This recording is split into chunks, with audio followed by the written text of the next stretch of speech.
I was quite surprised by this war. I was among those people who believed that this buildup of troops near the Ukrainian border was just a part of course of diplomacy in order to force Zelensky to do certain things.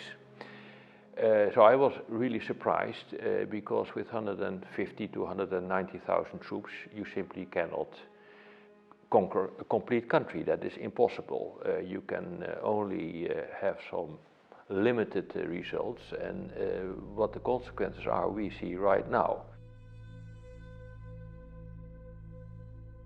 If I listen to Putin very carefully, then he says, well, Ukraine has no right of existence. So this country should not exist. He goes back to mythical historical examples. He reaches back to concepts like Novorossiya. He reaches back to Peter the Great, what have you. So the main issue here is that Putin doesn't accept history. He wants to redraw and rewrite the history books, and that is something you simply cannot do in modern times. You simply cannot do that. Attacking another country is also statistically very rare. You simply don't do that. The number of attacks to other countries is extremely low over the last couple of decades, but yet he did it. Another explanation is an economic explanation. What we know for quite a long time already is that if you want to have this Eurasian Union, then you should include Ukraine. Ukraine is too important to leave it outside. So for that reason, I believe that that Russia also wants to do this for economic reasons, because you can never have such a union without Ukraine in. And then there is of course this old-fashioned idea of buffer zones. I've been quite often in Moscow. Last year in July, during the Moscow Security Conference, I was asked to say something about buffer zones and Yalta 2.0. And I said, look, I'm willing to do that, but you won't like it. You won't like it because we in Europe believe that every country is free to choose its own destiny. It's responsible for its own destiny. A country like Ukraine, if it wants to join Western institutions, we can have no objection against it. We can, of course, have certain criteria you have to fulfill.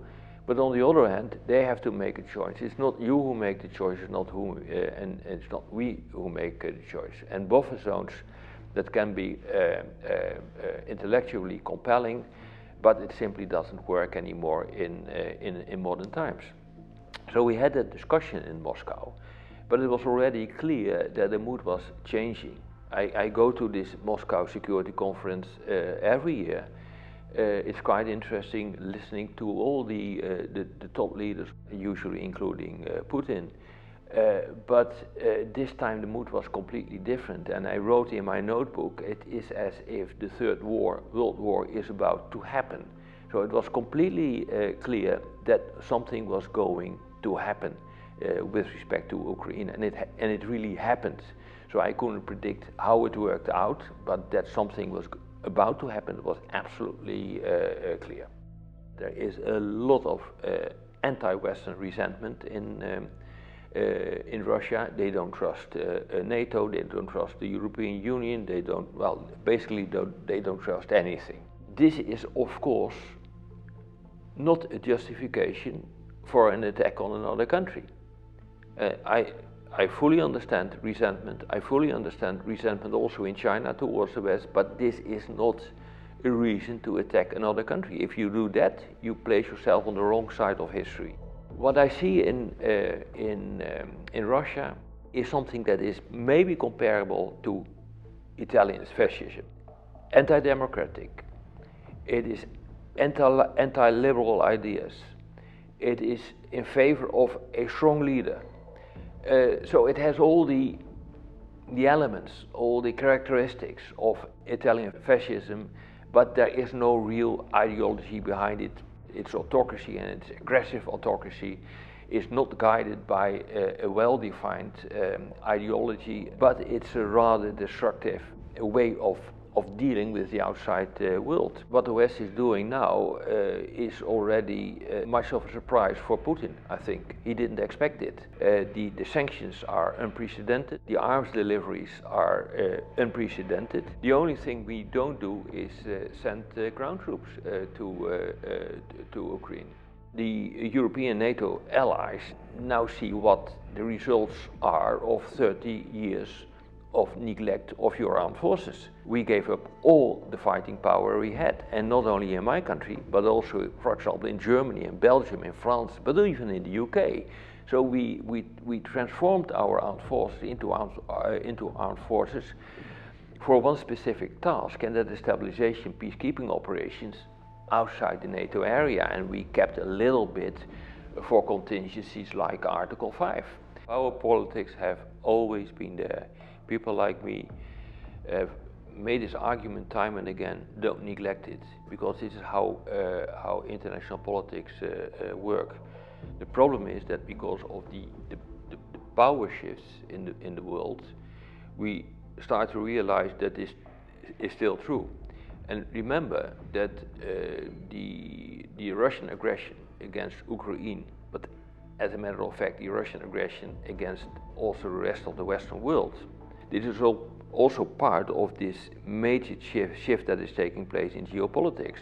Without the rise of China, regional autocrats like Putin could not take this freedom to maneuver in international politics. And that's exactly what he does. Let's say 20 years ago, this would have been unimaginable what he did. And that is because, in his view, but also in the Chinese view, then the West, including of course the US, Europe, and a couple of like-minded countries, were simply too strong to make the gamble.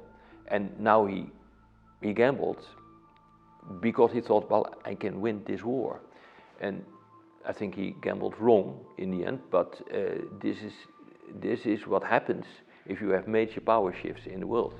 I think what we will do in the future is we will reinvent the whole idea of containment.